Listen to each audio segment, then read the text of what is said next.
உலகம் முழுக்க பரவி இருக்கும் ரெட்ரோ ஆன்மீகம் நேயர்கள் அனைவருக்கும் இனிய நல்வாழ்த்துக்கள். எல்லோரும் நன்றாக இருப்பீர்கள். இப்பொழுது 2025 ஆவணி மாதம் மேஷம் முதல் மீனம் வரையிலான இந்த 12 ராசிக்காரர்களுக்கு என்ன பலனை செய்ய போகுது, எப்படிப்பட்ட ஒரு நன்மைகள், ஒரு சாதகமற்ற தன்மைகள் ஏதாவது வந்துருமா அப்படிங்கிறத முதல்ல கவனிக்கிறதுக்கு முன்னாடி இந்த ஆவணி மாதத்தில் என்ன மாதிரியான கிரக நிலைமைகள் இருக்கின்றன, முக்கியமாக சொல்லப்போனால் இந்த மாதம் முழுவதும் ஆட்சி என்கின்ற தன்னுடைய சிம்ம வீடான சொந்த வீட்டில் சூரியன் இருக்கக்கூடிய ஒரு அதி அற்புதமான நிலைமைகள் இருக்குது. மற்ற கிரகங்கள் ராஜ கிரகங்களான ராகு கேதுக்கள் குரு சனி இவங்க ஏதாவது ஒரு மாதிரியான பாபத்துவமான கெடுபலன்களை தரக்கூடிய நிலைமைகளாக இருக்கிறாங்களான்னு பார்த்தீங்கன்னா கண்டிப்பாக கிடையாதுங்க.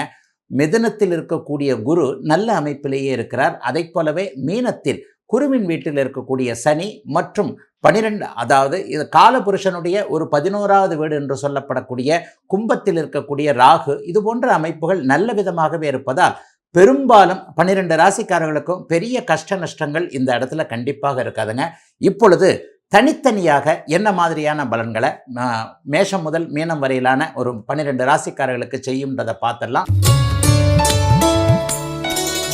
முதல்ல மேஷராசிக்காரர்களுக்கு மிகவும் ஒப்பற்ற அதிர்ஷ்டமான நல்ல மாதமாக இந்த மாதம் கண்டிப்பாக அமையுங்க. ஏன்னா உங்களுடைய 5ஆம் அதிபதியான சூரியன் இப்போது 5ஆம் இடத்திலேயே மாதம் முழுவதும் ஆட்சியாக இருக்கக்கூடிய நிலைமையில் ராசிநாதன் செவ்வாயை பார்த்தீங்கன்னா அவர் 6ஆம் வீட்டில் கடன் எதிரி போன்ற அமைப்புகளை தடுக்கக்கூடிய நிலைமைகளில் இருக்கிறார். ஆக அதிர்ஷ்டம் செயல்பட போகிறது, வருமானம் ஓரளவிற்கு நன்றாக வரப்போகிறது.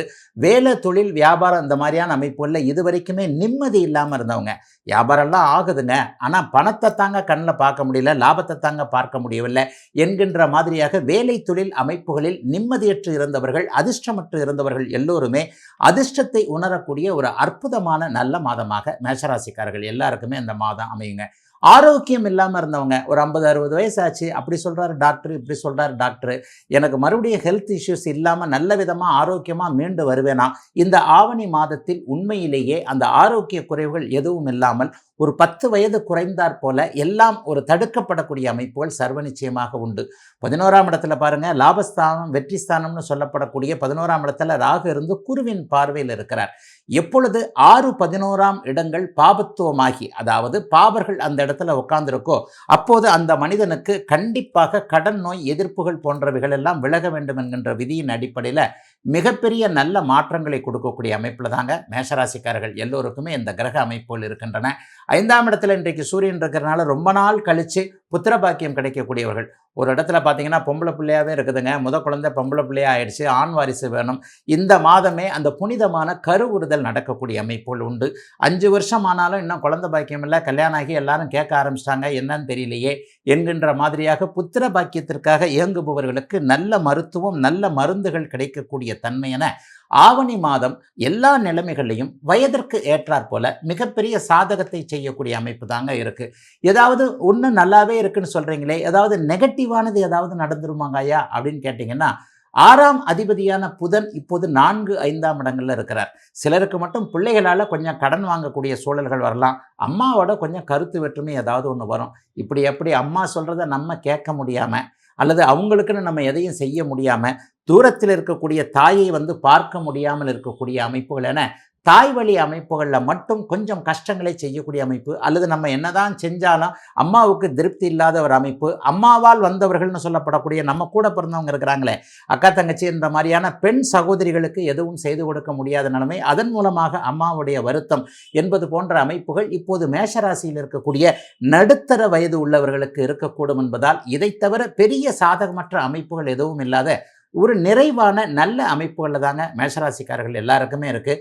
ஒரு சிலருக்கு பார்த்தீங்கன்னா அந்நிய இன மத மொழி பேசுகின்றவர் மூலமாக ஒரு நண்பர் இருக்கிறாரு, என்னுடைய மதத்துக்காரர் கிடையாது, என்னுடைய மொழி பேசுகிறவர் கிடையாது, என்னுடைய நாட்டுக்காரரே கூட கிடையாது, எல்லாத்துலேயும் டோட்டலாக டிஃப்ரெண்ட்டானவர், அவர் மூலமாக நல்ல அறிமுகம் கிடைக்கிறது, அவர் மூலமாக நல்லவைகள் நடக்கிறது என்பது போன்ற இந்த சாதகமான அமைப்புகளும் இருக்கக்கூடிய எதிலும் ஒரு நிறைவுகள் கிடைக்கக்கூடிய அருமையான யோக நல்ல மாதங்க மேஷராசிக்காரர்கள் எல்லோருக்குமே இந்த மாதம். ரிஷபராசிக்காரர்களுக்கு ராசிநாதன் அப்படியே 3-4ஆம் இடத்துல இருக்கிறார். சுக்கிரன் இதுவரைக்கும் 2ஆம் இடத்துல இருந்தவர் ஆவணி மாதம் 5ஆம் தேதியே பார்த்தீங்கன்னா 3ஆம் இடத்திற்கு வந்துடுவார், அப்புறம் 4ஆம் இடத்துக்கு வந்துடுவார். மாதம் முழுவதும் 4ஆம் அதிபதியுமான சூரியன் தந்தையையும் தாயையும் குறிக்கக்கூடிய கோச்சார ரீதியாக 4ஆம் இடத்துல அவர் அம்மாவை குறிப்பார், காரக ரீதியாக அவர் அப்பாவை குறிப்பார். அந்த அம்மா அப்பாவை குறிக்கக்கூடிய உங்களுடைய சூரியன் ஆகியவர் 4ஆம் இடத்திலேயே வலுவாக இருக்கிறதுனால பெற்றோர் சம்பந்தப்பட்ட விஷயங்கள்ல இதுவரைக்கும் ஒரு மாதிரியான பிரச்சனைகள், அம்மா அப்பாவை கவனிக்க முடியல, அம்மா அப்பாவுக்கும் மனைவிக்கும் கணவனுக்கும் இந்த மாதிரியான விஷயங்கள்ல குடும்ப அமைதியே போச்சு, பெற்றவங்களையும் விட்டு கொடுக்க முடியல, இந்த பக்கம் மற்றவங்களையும் விட்டு கொடுக்க முடியல. இந்த மாதிரியான சூழ்நிலைகளை இரண்டும் கெட்டான் நிலைகளில் தத்தளித்து கொண்டிருப்பவர்களுக்கு ஆவணி மாதம் நல்ல தீர்வுகள் கிடைக்கக்கூடிய அமைப்புகள் கண்டிப்பாக உண்டுங்க. ரிஷபராசிக்காரர்களுக்கு இன்னும் ஒரு 2 வருஷத்துக்கு பெரிய கஷ்ட நஷ்டங்கள் உண்மையிலே இருக்காதுங்க. ஏன்னா 2ஆம் இடத்துல குரு இருக்கிறார். உங்களுடைய ராஜ யோகாதிபதியான சனி பகவான் 11ஆம் இடத்தில் வலுத்திருப்பது மிகப்பெரிய ஒரு யோக பலன். 5ஆம் இடத்துல செவ்வாய் சனி ஒரே நேரத்தில் இருக்கிறனால பிள்ளைகளால் ஏதாவது ஒரு மன கஷ்டம் வரும்.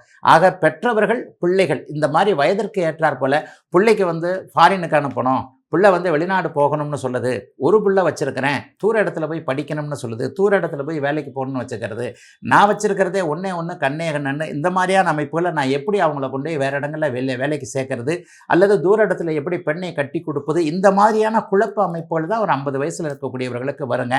அதை தவிர வேறு எந்த கவலைகளும் இல்லாத ஒரு நல்ல மாதமாகவே இந்த மாதம் இருக்குது.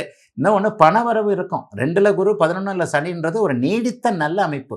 வியாபார பெருமக்களாக இருக்கட்டும், தொழில் முனைவோர்களாக இருக்கட்டும், வேலை செய்கிறவங்களாக இருக்கட்டும், ஓரளவிற்கு இதுவரைக்கும் கஷ்டப்பட்டது போக இப்போது பரவாயில்லை என்கின்ற அமைப்பு இப்போது ரிஷபராசிக்காரர்களுக்கு இருக்கிறது. பெரிய சோதனைகள் எதுவும் இல்லாத ஒரு இயல்பான நல்ல மாதமாகவே இந்த மாதத்தை கண்டிப்பாக சொல்லலாங்க. அதே நேரத்தில் பெண்களுக்கு சிறப்பான மாதமாகவே இருக்கும். 2 பக்கமும் இடின்னு சொல்லுவோம் இல்லையா, வேலைக்கு போயும் பிரச்சனை, வீட்டில் உட்காந்துக்கிட்டும் பிரச்சனை, அவர் பாட்டில் அவர் வேலையை பார்த்துக்கிட்டு இருக்கிறாரு, ஆனால் நான் மட்டும் வேலையும் பார்த்துக்கிட்டு வீட்டு வேலையும் பார்க்க வேண்டியிருக்கின்றது என்கின்ற மாதிரியாக இரட்டை மன அழுத்தம் அமைப்பில் இருக்கக்கூடிய ரிஷபராசிக்கார சகோதரிகள் எல்லாத்துக்குமே இந்த மாதத்திலிருந்தே ஏதேனும் ஒரு தீர்வுகள் வரக்கூடிய தன்மைகள் கண்டிப்பாக இருக்கிறது. 2ஆம் அதிபதியான புதன் இப்போது 3-4 இருக்கிறார். புதிய முயற்சிகள் எல்லாமே இப்போது உங்களுக்கு பலிக்குங்க.